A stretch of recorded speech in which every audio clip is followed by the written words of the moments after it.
दोस्तों, आज हम इस वीडियो में आपके साथ डिस्कस करेंगे थर्मोस्टेट कूलिंग सिस्टम के बारे में, जो वाटर और लिक्विड कूलिंग का एक टाइप है। थर्मोस्टेट कूलिंग सिस्टम को किस लिए प्रयोग करते हैं, उसके एडवांटेज क्या हैं, किस प्रकार से वर्किंग है, उसके बारे में हम जानेंगे। थर्मोस्टेट का मतलब होता है टेम्परेचर कंट्रोलिंग डिवाइस। इसका मेन पर्पज़ ये होता है जब इंजन की कूलिंग रिक्वायरमेंट के अनुसार रेडिएटर के थ्रू इंजन कूलेंट या वाटर के फ्लो को रेगुलेट किया जाता है, तो इसका मेन फंक्शन होता है प्रॉपरली इंजन कूलेंट के फ्लो को रेगुलेट करना रेडिएटर और इंजन में according to engine cooling requirement. Thermostat के प्रयोग करने से इंजन का वार्म अप टाइम कम हो जाता है, ऑप्टिमम रनिंग टेम्परेचर को मेंटेन किया जा सकता है और ऑटोमोबाइल इंटीरियर हीटिंग सिस्टम की रिक्वायरमेंट को हम मीट कर सकते हैं। तो अगर आप इस डायग्राम को देखते हैं तो ये पूरा सिस्टम हमारे सामने है। यहाँ ये रेडिएटर लगा है। रेडिएटर और इंजन की जो वाटर जैकेट्स हैं उनके बीच का जो ये पाइप है उसमें एक इम्पेलर या पंप लगा है ताकि वाटर के फ्लो रेट को इंक्रीज किया जा सके। और यहाँ पर जो इंजन वाटर जैकेट से कूलेंट की जो आउटलेट है और अपर टैंक जो रेडिएटर का है उसका जो इनलेट है उसके बीच में थर्मोस्टेट लगा है और यहाँ पर अलग से एक बाईपास पाइप की व्यवस्था की गई है।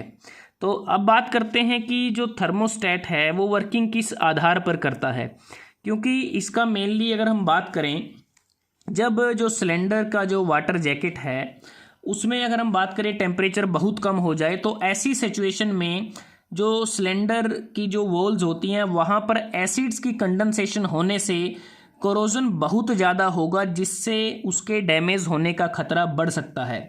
इसलिए ऐसी सिचुएशन से बचने के लिए थर्मोस्टेट जो एक टेम्परेचर कंट्रोलिंग डिवाइस है उसका प्रयोग किया जाता है, ताकि इंजन सिलेंडर का जो वाटर जैकेट्स हैं वहाँ पर प्री सेट टेम्परेचर से कम होने पर कूलेंट के फ्लो को रोका जा सके रेडिएटर के थ्रू।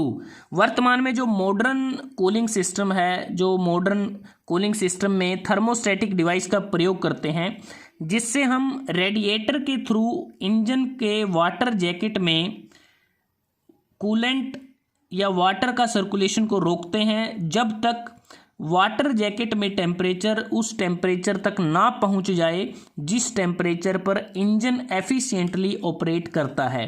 तो बात करते हैं इसमें थर्मोस्टेट किस प्रकार से कार्य करता है। ये अलग से डायग्राम में आपको थर्मोस्टेट नज़र आ रहा है। इसकी कंस्ट्रक्शन की बात करें तो इसमें ये बेलोज लगे हैं। जो बेलोज हैं वो कॉपर की जो ट्यूब्स होती हैं, थिन कॉपर ट्यूब से मिलकर बना होता है, जिसे हम पार्शियली इसको भरा जाता है वोलेटाइल लिक्विड के द्वारा।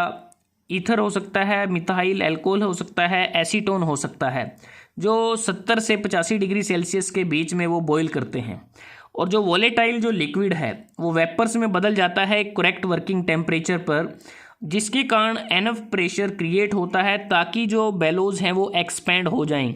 और जब ये बेलोज एक्सपेंड होते हैं तो मेन वाल्व जो है वो ओपन हो जाता है और रेडिएटर के थ्रू जो फ्लो है कूलेंट का वो शुरू हो जाता है।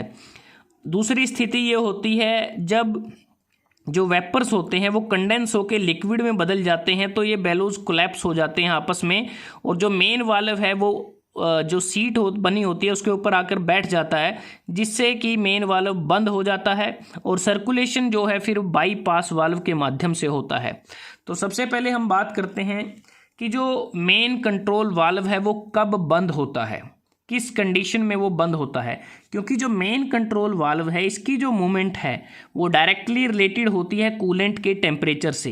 कूलेंट का टेम्परेचर वो होगा जो वाटर जैकेट्स में जो कॉन्टैक्ट में होती हैं सिलेंडर के, उस दौरान जो टेम्परेचर है, अगर वो टेम्परेचर कम हो गया, प्री सेट जो टेम्परेचर है जिसको मैन्युफैक्चरर ने सेट किया है, जिसे हम चेंज नहीं कर सकते, अगर उस प्री सेट जो लेवल है टेम्परेचर का अगर उससे कम हो जाता है तो उस केस में जो थर्मोस्टेट का मेन वाल्व है वो बंद हो जाएगा और उसके बंद होने से जो वाटर है वो इस बाईपास पाइप से होता हुआ वापस फिर वाटर जैकेट में जाएगा।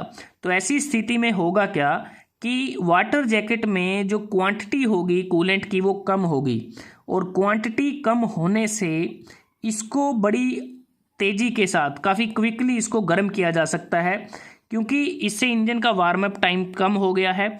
और जब ये पूरी तरह से एक प्रकार से जब हॉटेस्ट कंडीशन में आ जाता है तो जो थर्मोस्टेट वाल्व है वो धीरे धीरे ओपन होना शुरू हो जाएगा।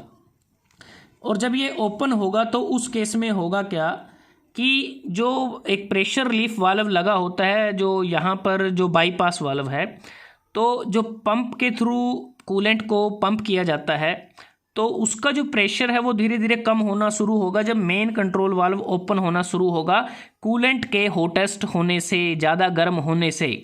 तो जिससे जो सर्कुलेशन होगा वो सर्कुलेशन फिर रेडिएटर के थ्रू होगा इस प्रकार से। अदरवाइज मेन वाल्व जब बंद होगा तो उस दौरान सर्कुलेशन बाईपास वाल्व के थ्रू होगा। तो इस प्रकार से फ्लो होता है इसमें कूलिंग वाटर का।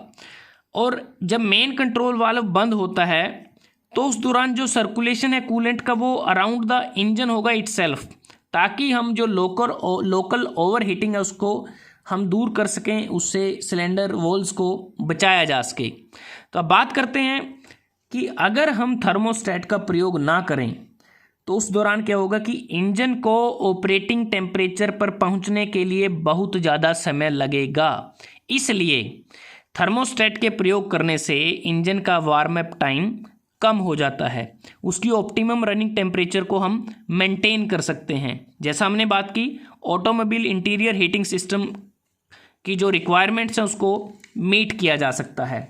तो ये हमने आपके साथ डिस्कस किया कि जो थर्मोस्टेट है, जो टेम्परेचर कंट्रोलिंग डिवाइस है, उसका हम इस्तेमाल क्यों करते हैं, क्यों इसको यूज किया जाता है। तो दोस्तों आज हमने इस वीडियो में आपके साथ डिस्कस किया वाटर और लिक्विड कूलिंग का टाइप थर्मोस्टेट कूलिंग सिस्टम। अगर आपको ये वीडियो अच्छा लगा आप इसको लाइक कर सकते हैं, शेयर कर सकते हैं अपने दोस्तों के साथ, स्टूडेंट्स के साथ। जल्दी हाजिर होते हैं एक नए वीडियो के साथ। तब तक के लिए धन्यवाद। आपका दिन शुभ रहे।